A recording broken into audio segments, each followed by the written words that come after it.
O Senhor esteja convosco. Ele está no meio de nós. Proclamação do Evangelho de Jesus Cristo, segundo São João. Glória a vós, Senhor. Naquele tempo, disse Jesus a seus discípulos: pouco tempo ainda e já não me vereis. E outra vez pouco tempo e me vereis de novo. Alguns dos seus discípulos disseram então entre si: o que significa o que ele nos está dizendo? Pouco tempo e não me vereis, e outra vez pouco tempo e me vereis de novo, e eu vou para junto do Pai. Diziam, pois, o que significa este pouco tempo? Não entendemos o que ele quer dizer. Jesus compreendeu que eles queriam interrogá-lo, então disse-lhes: estais discutindo entre vós, porque eu disse, pouco tempo e já não me vereis, e outra vez pouco tempo e me vereis? Em verdade vos digo, vós chorareis e vos lamentareis, mas o mundo se alegrará. Vós ficareis tristes, mas a vossa tristeza se transformará em alegria. Palavra da salvação. Glória a vós, Senhor. Que as palavras do Santo Evangelho perdoem os nossos pecados. Amém. Amém.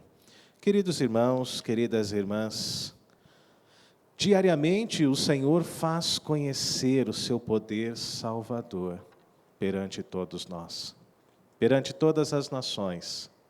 Deus se manifesta, Deus é amor, Deus é vida. E nós contemplamos esse Deus através de todas as obras das suas mãos. Deus é simples, Deus é amor e ponto. Somos nós que complicamos a vida. Somos nós, pessoas, que tornamos tudo muito mais difícil, tudo muito mais complicado. Que hoje nós possamos mergulhar nesta simplicidade de Deus, desse Deus que é amor, desse Deus que se faz conhecer diariamente através de todas as suas obras, através da vida, da sua misericórdia, da sua compaixão que Ele derrama em nossos corações. E nesse tempo pascal, já no finzinho dele, nos preparando para a ascensão de Jesus e para a vinda do Espírito Santo em Pentecostes, é nossa missão, é missão da igreja, pregar e testemunhar com o próprio coração o Cristo ressuscitado, porque Ele vive, Ele está no meio de todos nós. Na primeira leitura de ontem, nós vimos Paulo em uma viagem missionária e desafiadora para a Grécia. Em Atenas, no Areópago, Paulo, em meio aos filósofos, ele percebe um altar com a seguinte inscrição: ao Deus desconhecido. E ali neste altar, ele olha e fala aos filósofos e pensadores daquele lugar: eis que hoje eu vos apresento este Deus desconhecido. Seu nome é Jesus Cristo. Ele veio, morreu para nos salvar, mas ressuscitado, Ele vive e está presente no meio de todos nós. O que aconteceu depois da pregação de Paulo? Muitos se converteram. Muitos foram batizados por causa do anúncio da Boa Nova. Mas também muitos caçoaram dele. Muitos riram dele. E ele partiu para uma nova missão. Na primeira leitura de hoje, queridos irmãos e irmãs, Atos dos Apóstolos, capítulo 18, Paulo parte desta vez para Corinto. E ali ele passou a morar com um casal de judeus que o acolheu, vivendo de forma missionária. Tentou, sim, levar a boa nova a um grupo de judeus, até mesmo na sinagoga. E enfrentou a mesma resistência que havia enfrentado de alguns em Atenas. Os judeus de Corinto não quiseram acolher a fé em nosso Senhor Jesus Cristo. É por isso que Paulo, na leitura de hoje, sacudiu as suas vestes e disse: vós sois responsáveis pelo que vai acontecer. Eu não tenho culpa. De agora em diante, vou dirigir-me aos pagãos. A palavra de Deus está sendo lançada, a semente está sendo semeada. Agora, o que você faz com a palavra de Deus, a resposta que você dá a ela, é exclusivamente responsabilidade sua, não é? Quanto mais os for dado, mais os será cobrado. E nós não podemos nos esquecer daquilo que a palavra nos fala em outro momento. O Evangelho chegou aos nossos corações. Eu fui catequizado, eu fui ordenado sacerdote, padre do Senhor. Responsável, não apenas pela minha fé, mas pela fé de tantas e tantas pessoas, pelo menos no anúncio do Evangelho. Agora, o que cada um faz com a palavra de Deus na sua vida é algo extremamente pessoal. O julgamento particular, ele nos coloca diante de Deus. E como diz a escatologia, ele é particular, é você e Deus. Você respondendo a Deus diante daquilo que você fez de bem, diante daquilo que você fez de mal. Ele é particular. Seremos colocados individualmente na presença do Senhor. E ali o Senhor vai passar o filme da nossa vida. Aquilo que de bom e de ruim nós fizemos. Momentos em que acreditamos ou deixamos de acreditar na sua palavra. Por isso eu digo para você, seja como Paulo. Se os seus projetos não estiverem dando certo, mude. Não tenha medo das mudanças. Tenha coragem de quebrar as correntes da escravidão. Tenha coragem de mudar a sua situação de dor, de sofrimento, de enfermidade. Tenha coragem de se lançar no Espírito Santo. Faça como Paulo. Se não acolherem a palavra de Deus, se viverem na dureza do coração, cumpra o seu papel. E se não tiver mais a quem evangelizar, faça como os grandes santos da igreja, que evangelizavam até mesmo pregando aos peixes. Em Corinto, Paulo anunciou uma boa nova também, a boa nova do Evangelho, a um pagão chamado Tício e a Crispo, que era chefe da sinagoga. E o segundo, este homem chamado Crispo, ele se converteu. Muitos abraçaram a fé, mas muitos a negaram. Por isso, queridos irmãos e irmãs, a nossa vida é feita desta forma de altos e baixos. Muitos vão compreender a mensagem do Evangelho, muitos vão se abrir a ela, muitos terão a vida transformada pela força do Espírito Santo, muitos serão batizados diante deste Espírito. Mas muitos também renegarão tudo isso. E qual é a nossa postura? Seguir sempre em frente, anunciando sem desanimar o nome de nosso Senhor, o nome do nosso Deus. No Evangelho de hoje, que está lá em João, capítulo 16, versículos de 16 a 20, Jesus continua anunciando aos discípulos a sua ascensão, a sua subida. Jesus cumpriu o seu papel, cumpriu a sua missão. Jesus anunciou o reino do Pai, através de curas, milagres, libertações. Anunciou o reino de Deus. Jesus morreu na cruz. Jesus nos salvou, tornando-se o Redentor de toda a humanidade. Jesus, ao terceiro dia, como nós testemunhamos neste tempo pascal, fora ressuscitado pelo Pai.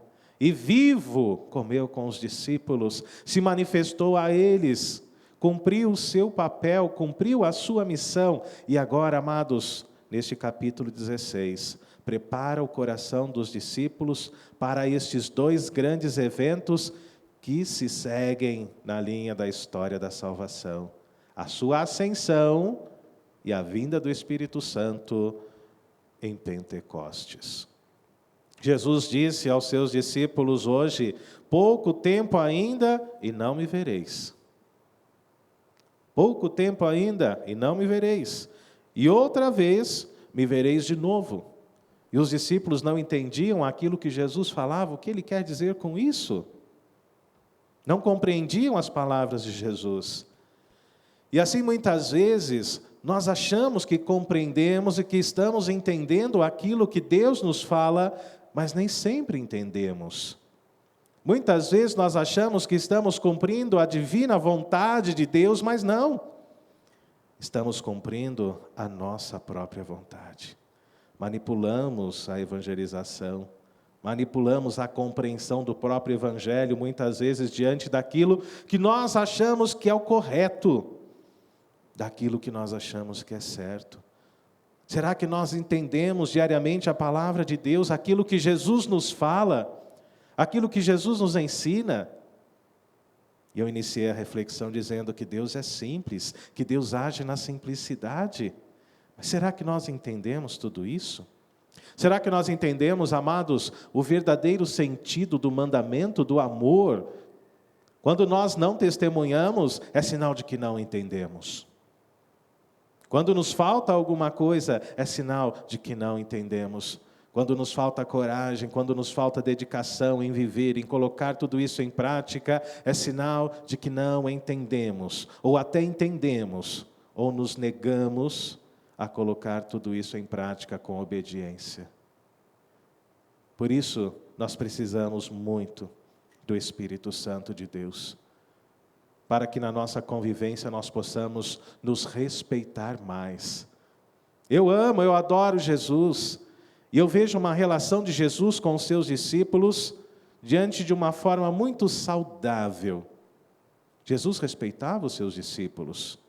Jesus não vivia com eles um relacionamento de possessão, não. O Senhor deixava todos livres. Ele dizia, como está lá em Lucas, no capítulo 9, no versículo 23, quem quiser me seguir, renuncie a si mesmo. Tome a sua cruz e siga-me. Quem quiser me seguir, não é obrigatório. Deus nos dá a liberdade, Deus nos dá o livre-arbítrio, e desde a criação de Adão e Eva, somos colocados diante desta teologia. Deus nos dá o poder de decisão, de escolha.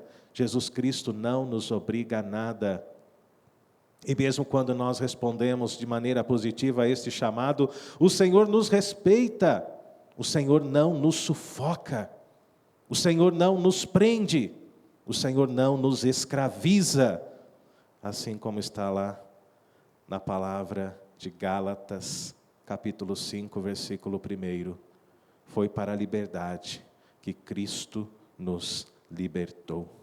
Somos livres para seguir Jesus. Você é livre para seguir Jesus ou não. O Senhor nos dá a liberdade. O Senhor nos respeita e mesmo após o nosso sim, o Senhor continua nos respeitando. Até Judas, o traidor, foi respeitado por Jesus.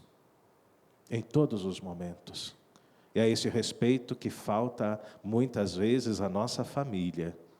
Aqueles que convivem conosco diariamente. Respeito que nos tratemos como gente, não é? Não como moleques, mas como gente. Com responsabilidade, com amabilidade, com misericórdia. O Papa Francisco recentemente disse nas suas reflexões, onde há rigidez, aí não está o Espírito Santo de Deus. O Espírito Santo de Deus, ele é livre, ele sopra onde ele quer. Mas onde há rigidez, não, ele não se manifesta. Por isso, Senhor, ensina-nos a fazer de fato a tua divina vontade. Ensina-nos, Senhor, de fato, a vivermos diante do teu chamado. Ensina-nos, Senhor, a maturidade na nossa convivência, porque nós precisamos disso, Senhor. E aí, quem sabe, quando compreendermos coisas básicas, nós compreenderemos também o verdadeiro sentido da tua palavra, quando o Senhor falar novamente, eu vou para junto do Pai. Vós ficareis tristes, mas a vossa tristeza se transformará em alegria. Por quê?